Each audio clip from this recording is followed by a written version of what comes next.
Assalamualaikum warahmatullahi wabarakatuh. Selamat sore, salam sejahtera buat seluruh rekan-rekan. Eh, Pagi ini sore hari ini saya ingin menyampaikan sedikit hal yaitu tentang tema bagaimana kesesatan, kesalahan, kekeliruan, ketidaktepatan terjadi. Faktor-faktor apa saja yang kira-kira menyebabkan hal-hal seperti itu bisa terjadi? Pertama,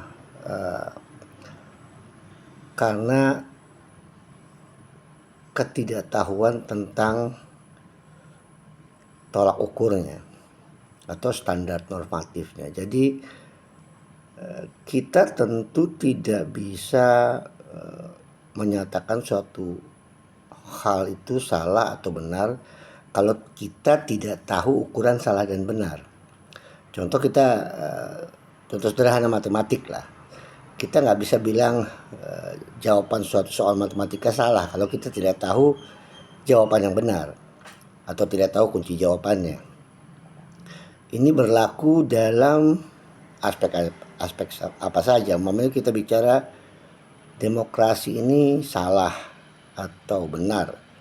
Kita tidak bisa mengatakan salah benar kalau kita tidak paham, tidak tahu ukuran dari demokrasi itu sendiri, parameter-parameter demokrasi, atau kita tidak bisa berbicara masalah apa aja, masalah budaya, masalah agama. Kita nggak bisa bilang salah atau benar kalau kita tidak tahu atau tidak memahami ukuran benar dan salah dalam aspek tersebut. Nah, ini tipe kesesatan atau kesalahan atau kekeliruan yang pertama. Banyak orang yang mengomentari satu hal sementara dia sendiri sebenarnya tidak punya patokan normatif tentang apa yang salah dan benar, tepat dan tidak, akurat atau tidak dari aspek tersebut. Bicara masalah ekonomi, masalah politik, masalah hukum, masalah moral, kan semua sesuatu itu harus ada ukurannya, tolak ukurnya. Jadi Anda tidak bisa mengukur sesuatu berdasarkan cuman pemikiran kita pribadi atau perasaan kita pribadi, karena itu subjektif. Itu bentuk kesalahan atau kesesatan yang pertama. Bentuk kesesatan yang kedua adalah tidak cukupnya ilmu. Ya, tidak cukup ilmu, kita sudah paham, kita nggak bisa bilang bahwa cara bikin masak steak atau masak sayur asem itu salah atau benar atau baik atau buruk kalau kita nggak ngerti masalah kuliner atau tidak menguasai ilmu memasak atau yang berkaitan dengan kuliner. Kita tidak bisa bilang permainan sepak bola tim A itu baik atau buruk, salah atau benar, tidak tepat atau tepat kalau kita tidak paham teori sepak bola dan praktek sepak bola. Jadi kalau kita tidak paham, tidak tahu, kurang pengetahuan, saat kita berpikir, memikirkannya dan membuat kesimpulan, kita ada kemungkinan melakukan kesalahan tanpa kita sadari. Perasaan kita benar, menurut akal kita benar, padahal salah ternyata karena ilmu kita tidak memadai. Bentuk kesalahan yang ketiga karena kepentingan. Kepentingan membuat segala sesuatu menjadi bias karena tolak ukurnya apa yang menguntungkan diri, apa yang menyenangkan diri, apa yang bermanfaat untuk diri kita, untuk kepentingan kita, sehingga menjadi bias. Sesuatu yang baik secara umum bisa jadi kita anggap tidak baik karena tidak menguntungkan atau merugikan diri kita, atau karena kita tidak suka, artinya karena kepentingan atau karena preferensi pribadi kita suka musik A, musik jazz, diputar yang selain musik jazz, kita katakan tidak enak karena tidak sejalan dengan frekuensi kita. Jadi nilai terus kita mengeluarkan pendapat yang seakan-akan berlaku umum padahal itu subjektif. Di situ terjadi kesesatan. Artinya yang sesuatu yang subjektif dinisbatkan sebagai kesimpulan yang dianggap berlaku untuk semua orang. Yang keempat ya karena hawa nafsu.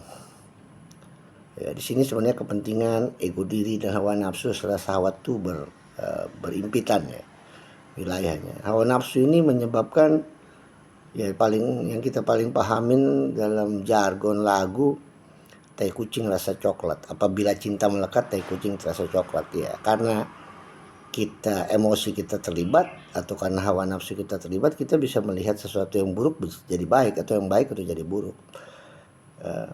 Sesuatu yang normal bisa bikin kita marah atau sesuatu yang biasa-biasa aja buat orang lain bisa bikin kita tergila-gila. Jadi kita bias dalam hal itu dan kita sesat dalam menyimpulkan suatu fenomena. Itu aja yang saya ingin sampaikan karena hal-hal seperti ini berkembang luas ya di media sosial, termasuk soal tagar kabur aja gitu atau soal-soal yang lagi tren gitu. Itu kan karena persepsi subjektif ya. Atau kemarin tadi saya baru baca ada salah satu rekan yang bilang rata-rata pendapatan masyarakat di Indonesia menurut BPS naik menjadi 6,5 juta gitu atau 6,7 juta. Dia protes ya enggak. Ya betul, memang secara statistik rata-rata atau mean itu tidak memberi gambaran yang proporsional atau gambaran yang sesungguhnya atau yang komprehensif tentang satu fenomena. Karena ada istilah lain selain mean atau rata-rata seperti contohnya median atau titik tengah atau modus, angka yang paling sering muncul, atau pola distribusi dari populasi atau tingkat ketimpangan atau Gini ratio. Jadi ini juga bisa menyebabkan kesesatan atau menyebabkan misleading terhadap persepsi ya, yang membacanya. Seperti saya bilang, kalau kita bicara ada bencana menyebabkan kematian 4 juta orang, saya bisa main statistik. Kalau 4 juta orang itu saya letakkan dalam latar Kroasia, maka itu berarti 90% populasi. Tapi kalau saya letakkan di Cina, maka saya pakai persentase adalah 0,025% karena kita anggap populasi di Cina 1,6 miliar. 4 juta itu cuman 0,025 ya, nggak sampai 0,01%. Karena kalau 0,1% aja itu sekitar 16 juta. Kalau 4 juta kan 1/4 dari 1%, 0,25%. Itu bias. Itu menyebabkan misleading ya. Dan dalam masalah hukum, masalah politik, hal-hal seperti ini digunakan untuk menggiring, membentuk opini atau membangun persepsi, menyebabkan kesesatan. Dan hal-hal yang menurut saya sebenarnya harusnya dipahami dengan mudah, ternyata tidak dipahami oleh orang lain. Contoh jilbab lah, atau baju nikab. Kalau orang pikirannya negatif karena tendensi kepentingan atau kebencian, dia bilang, oh itu bukan Islam karena Islam niru-niru gitu loh kan. Pada sisi lain dia bilang itu bukan Islam. Tapi pada sisi lain waktu ada orang yang nyolong di supermarket, ngumpetin barang di baju longgar yang pakai jilbab, dia bilang tuh Islam, lu lihat tuh gara-gara pakai baju begitu tuh kelakuan orang Islam. Ini kan bias ya. Dari SD saya udah paham ya bahwa satu hal itu tidak merepresentasikan keseluruhan gitu loh ya. Jadi nggak bisa dikesimpulan kasus yang kasuistis itu tidak bisa dinisbatkan sebagai representasi dari keseluruhan. Tapi tahu banyak orang yang menggunakannya. Jadi saya pikir banyak hal-hal yang menurut saya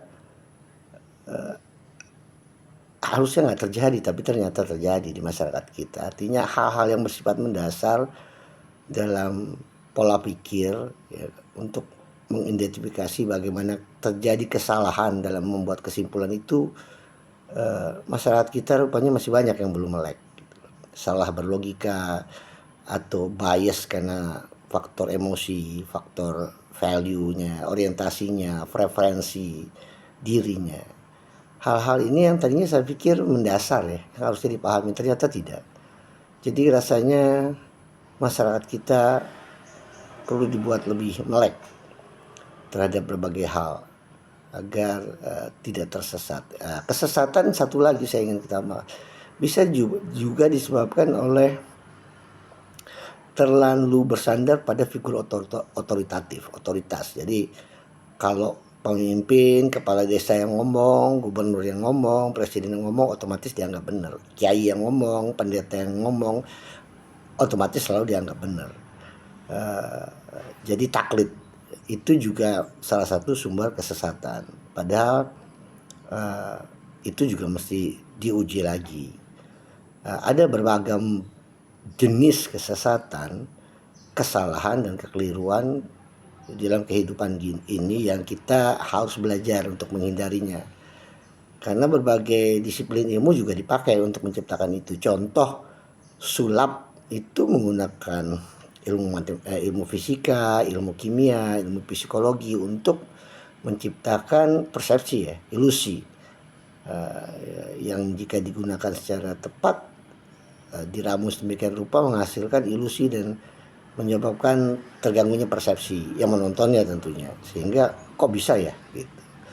Jadi kira-kira seperti itu. Segini aja dulu. Selamat sore, salam sejahtera. Assalamualaikum warahmatullahi wabarakatuh.